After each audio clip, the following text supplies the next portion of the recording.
오늘 이 아침 우리에게 주시는 하나님의 말씀 골로새서 3장 18절 19절입니다. 골로새서 3장 18절 19절입니다. 우리 한 목소리로 다 함께 받들어 읽도록 하겠습니다. 시작. 아내들아 남편에게 복종하라. 이는 주 안에서 마땅하니라. 남편들아 아내를 사랑하며 괴롭게 하지 말라. 아멘. 다시 한번 말씀 봅니다. 아내들아 남편에게 복종하라. 그게 뭐라고요? 주 안에서 마땅하다고요. 남편들아 아내를 어떻게 하라고요? 사랑하며 괴롭게 하지 말라. 여러분 혹시 사자와 소 이야기 아십니까?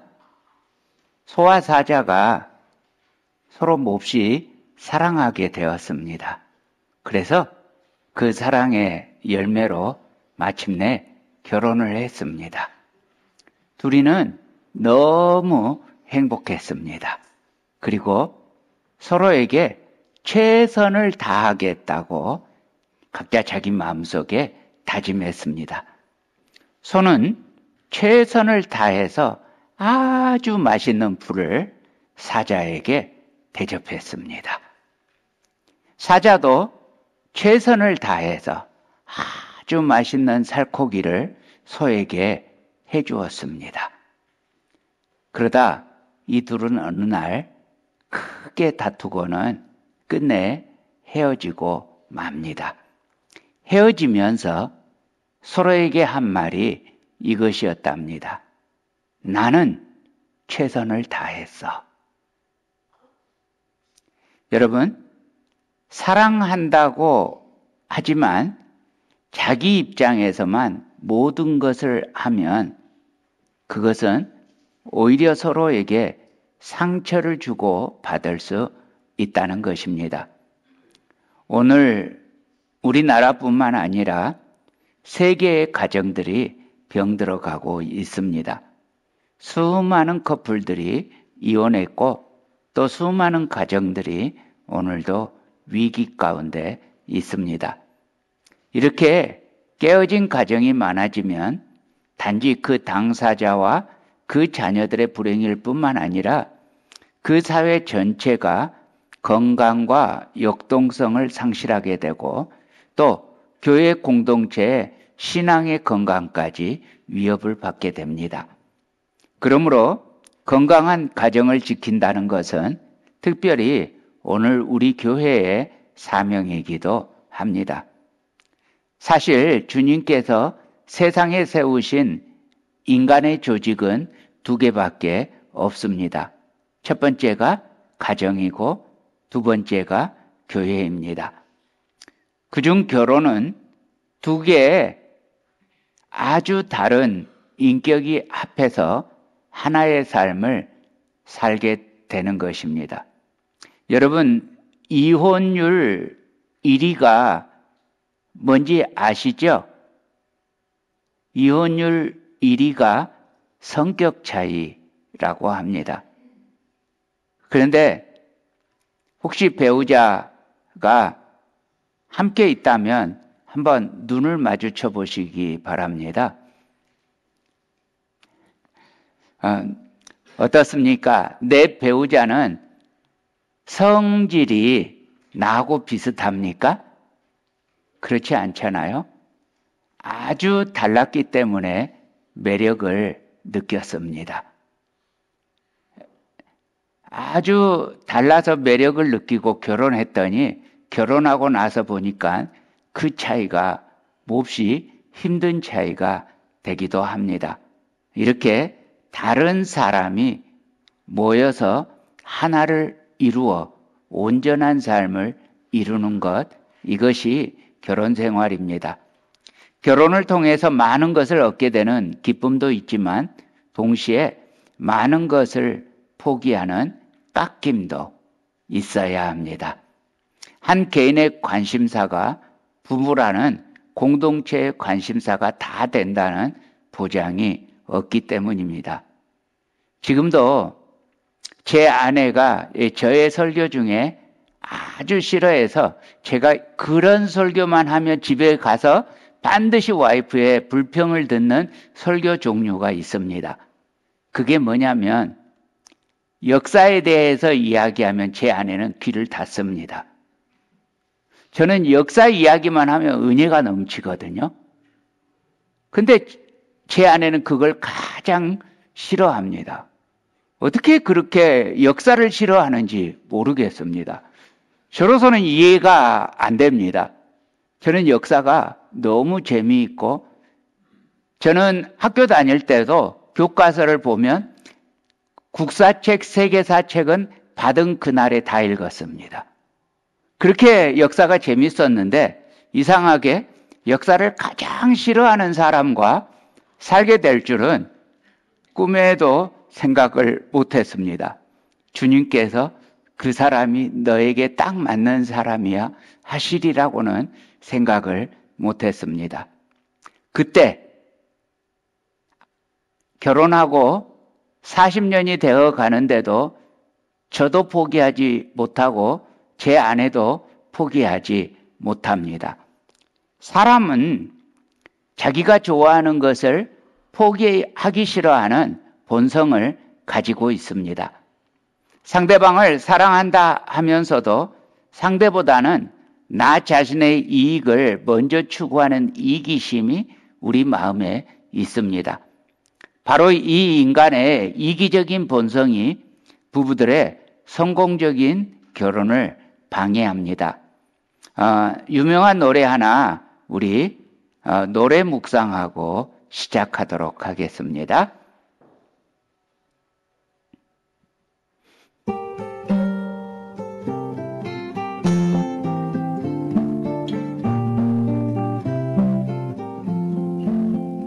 깊은 산 오솔길 옆 자그마한 연못엔 지금은 더러운 물만 고이고 아무것도 살지 않지만 먼 옛날 이 연못엔 예쁜 붕어 2마리 살고 있었다고 전해지지요.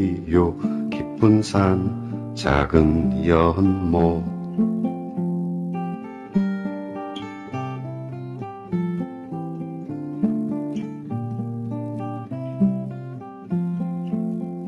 어느 맑은 여름날 연못 속에 붕어 2마리 서로 싸워 한 마리는 물 위에 떠오르고 여린 살이 썩어 들어가 물도 따라 썩어 들어가 연못 속에선 아무것도 살 수 없게 되었죠. 깊은 산 오솔길 옆 자그마한 연못엔 지금은 더러운 물만 고이고 아무것도 살지 않죠.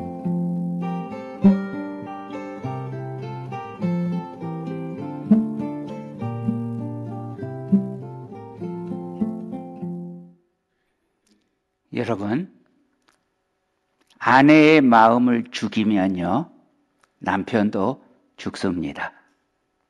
남편의 마음을 죽이면요, 아내도 죽는 것입니다. 그런데 오늘날 수많은 부부들이 상대방을 비난하는 치킨 게임을 멈추지 않고 있습니다. 얼마 전에도 한 부부를 만났습니다. 위기에 빠졌던 가정이었습니다. 두 사람이 서로에 대해서 비난을 저한테 하소연하는 거예요. 각자의 입장에서 그 이야기를 하는데 너무 안타까운 거예요. 같은 문제를 전혀 서로 다르게 자기 입장에서 보고 있었어요. 중요한 것은 그 이야기가 아니었어요. 신뢰였어요. 근본적으로 신뢰가 없으니까 이만큼도 자기 편에서 내어주기 싫었어요. 그래서 서로 비난이 상대방이 이해하지 못한다, 상대방이 양보하지 않는다, 그 이야기를 하고 있었어요. 너무 안타깝고 슬펐어요. 이 부부는 얼마나 갈까?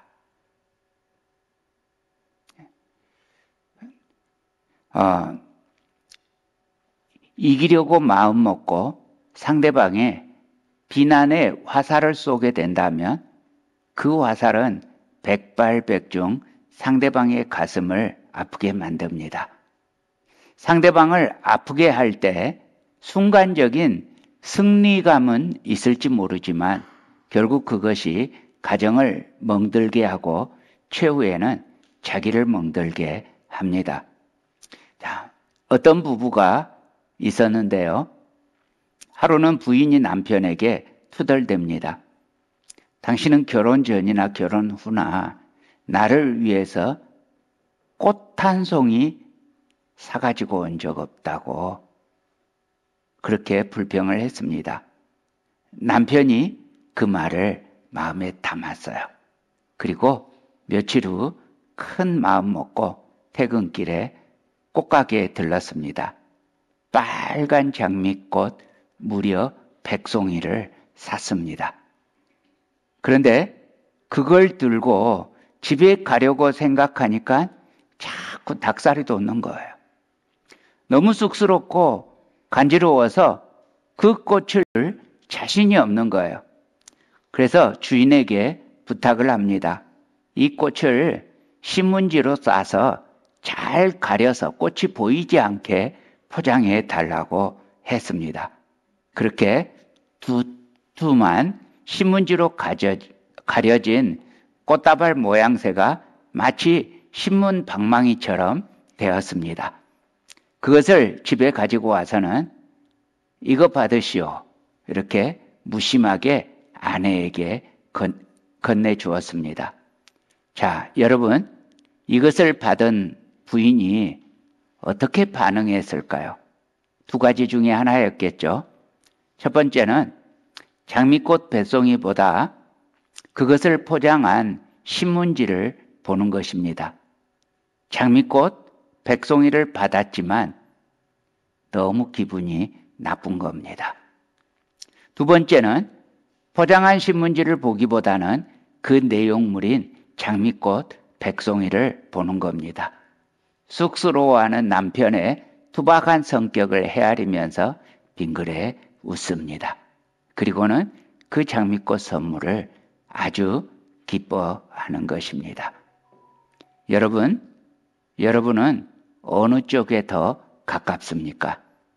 비록 포장은 거칠지만 그 안에 담겨있는 내용물을 볼 만큼 배우자를 사랑하고 있습니까? 아니면 포장에 거친 것이 먼저 눈에 들어올 만큼 배우자에 대한 신뢰를 잃었습니까?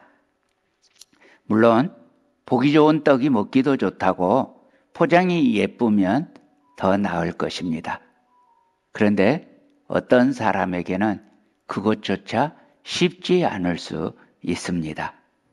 아내에 대한 사랑이 없어서가 아니죠.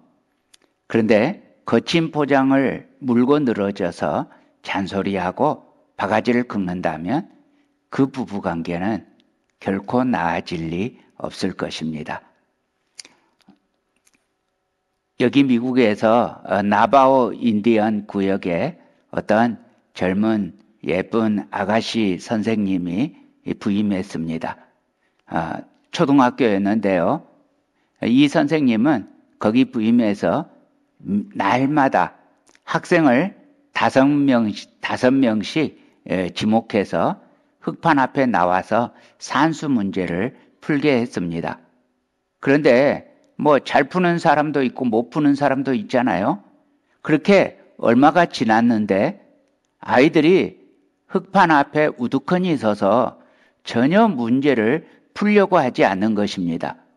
물론 해답을 몰라서 그러는 것이 아니고 그렇다고 선생님에 대해서 반항하는 것 같지도 않았습니다. 선생님이 도무지 그 까닭을 알 수 없어서 아이들에게 물어보았습니다. 아이들이 놀라운 대답을 했습니다.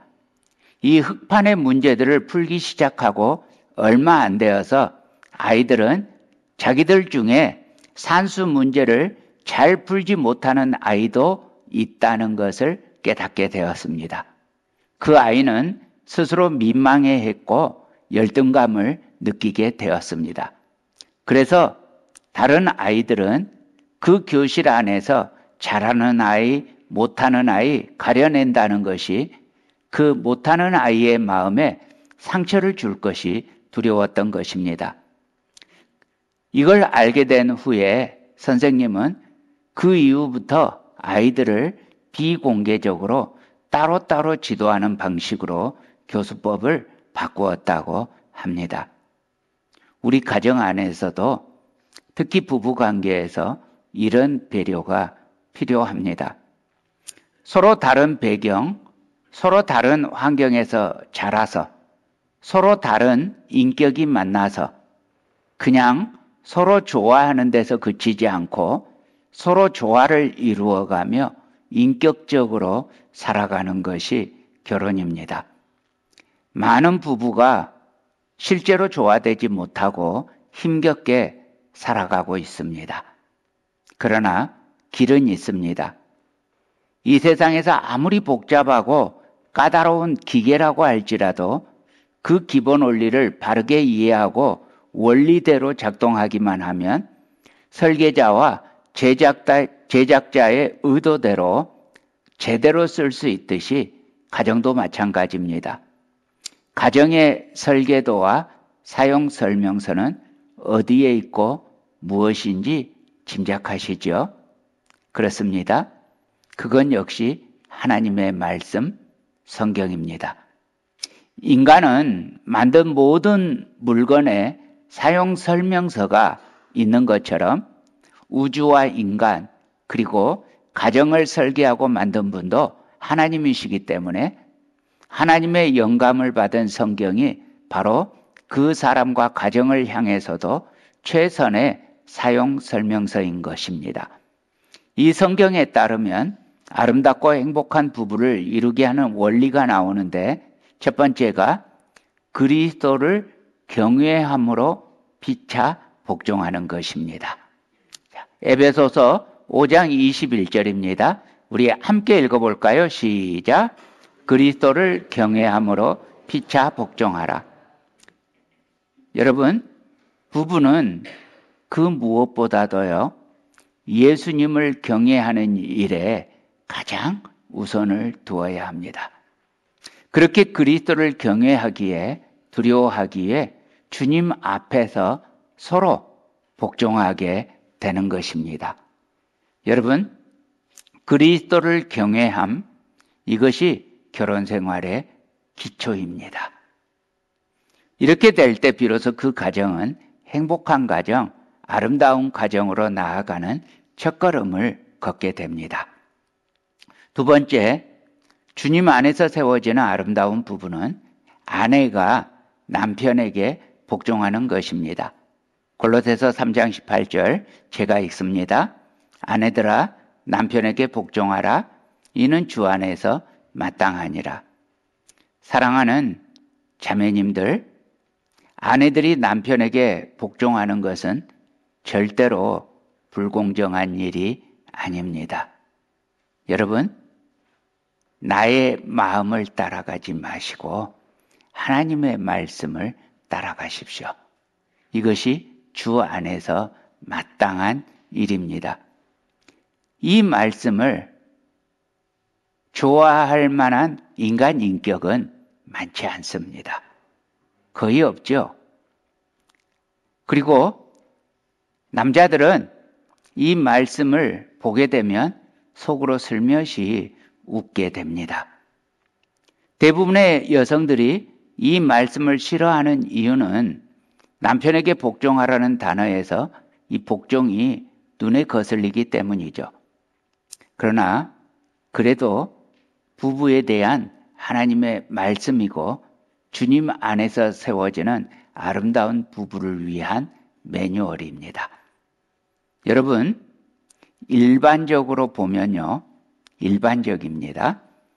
아내가 남편보다 훨씬 똑똑하고 야무진 면이 있습니다.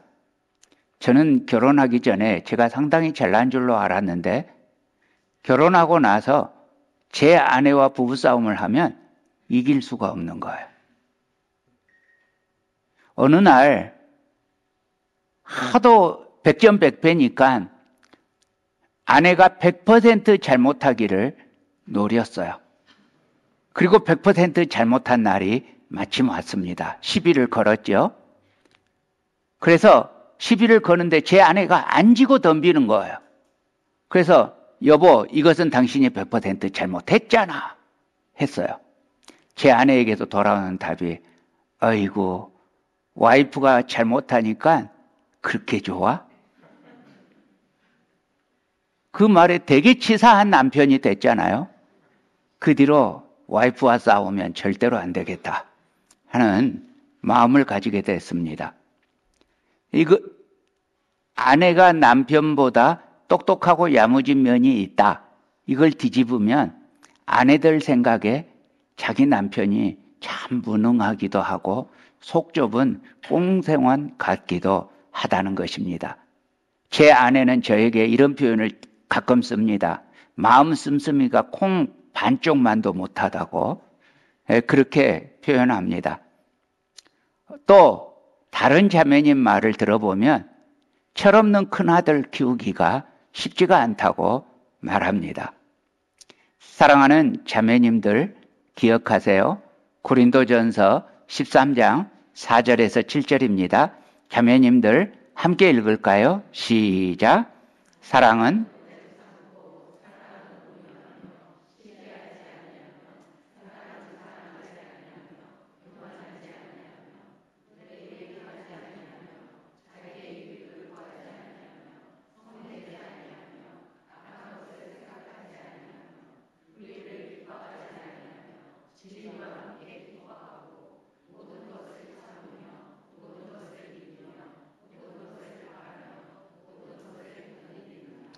여러분, 이것이 사랑입니다.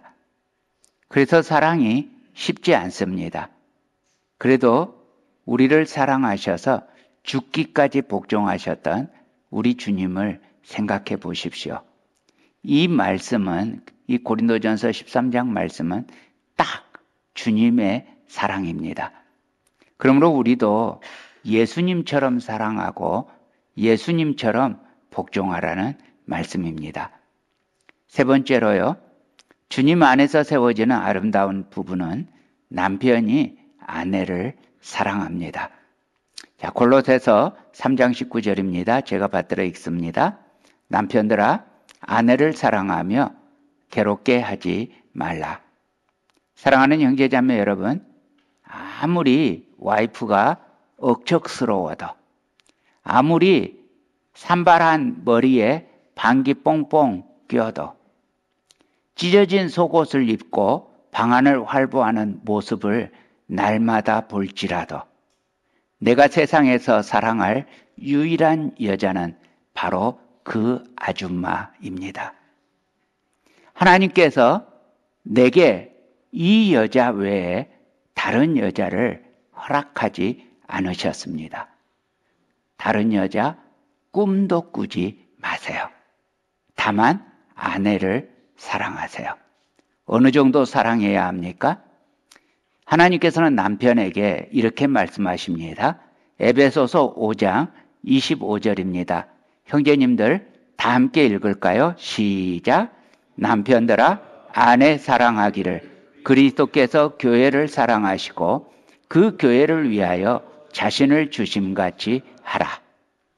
그리스도께서 교회를 사랑하셔서 자신의 목숨을 바쳤던 것처럼 아내를 사랑하라고 말씀하십니다. 여러분, 우리는 이렇게 남편에게 복종하고 아내를 목숨 바쳐 사랑하면서 주님의 복종과 주님의 사랑을 배워갑니다. 그렇습니다. 우리 주님의 사랑은 그럼에도 불구하고의 사랑입니다. 내가 아직 죄인이었음에도 불구하고, 내가 원수임에도 불구하고, 도무지 내 안에 선한 것이 없음에도 불구하고, 도무지 내 안에 사랑할 만한 것이 없음에도 불구하고 주님은 나를 사랑하셔서 나를 위하여 주님의 목숨을 바치셨습니다. 바로 이 사랑으로 부부가 서로 복종하고 서로 사랑하라는 것입니다. 여러분, 생각해 보세요. 세상에 내 아내 말고 어떤 여자가 토일렛 위에 앉아 있는 걸 보신 적이 있으십니까? 세상에 어떤 여자가 나한테 그렇게 막말 한 적이 있습니까? 세상에 어떤 여자가 그렇게 나를 막 갖고 노는 것처럼 느껴질 때가 있었습니까? 아내이기 때문입니다. 세상에 단 하나뿐인 아내이기 때문입니다. 바로 그 아내를 그리스도께서 교회를 사랑하셔서 자신을 바쳤던 것처럼 그렇게 사랑하라는 것입니다. 특별히 오늘 본문에서 사용된 이 사랑이라는 단어요. 이 사랑이라는 단어가 얼핏 생각하면 부부간의 사랑이니까 에로스, 로맨틱한 사랑이잖아요. 그 사랑을 쓸 수도 있는데 그 단어를 안 써요. 필로스, 우정이요. 친구, 동반자, 그 사랑, 이 단어를 안 써요. 아가페를 쓰고 있어요. 조건 없는 사랑을 부부간의 사랑이라는 단어에 쓰고 있어요. 고린도전서 13장에 그 사랑을 부부간의 사랑에도 적용해서 쓰고 있습니다. 그러므로 사랑하는 형제자매 여러분, 부부간에 이 사랑을 하려면 내 힘으로 될 리가 없잖아요. 그리스도를 알아가야 합니다. 그리스도의 사랑이 뭔지 모른다면 결코 참으로 아름답고 행복한 부부관계를 이룰 수가 없는 것입니다. 그러므로 사랑하는 형제자매 여러분, 관계가 정말 힘드십니까? 그러면 그럴수록 예수님께로 오십시오. 마태복음 11장 28절에서 30절 우리 다 함께 받들어 읽을까요? 무거운 짐진 자들아 다 내게로 오라. 내가 너희를 쉬게 하리라. 나는 마음이 온유하고 겸손하니 나의 멍에를 메고 내게 배우라.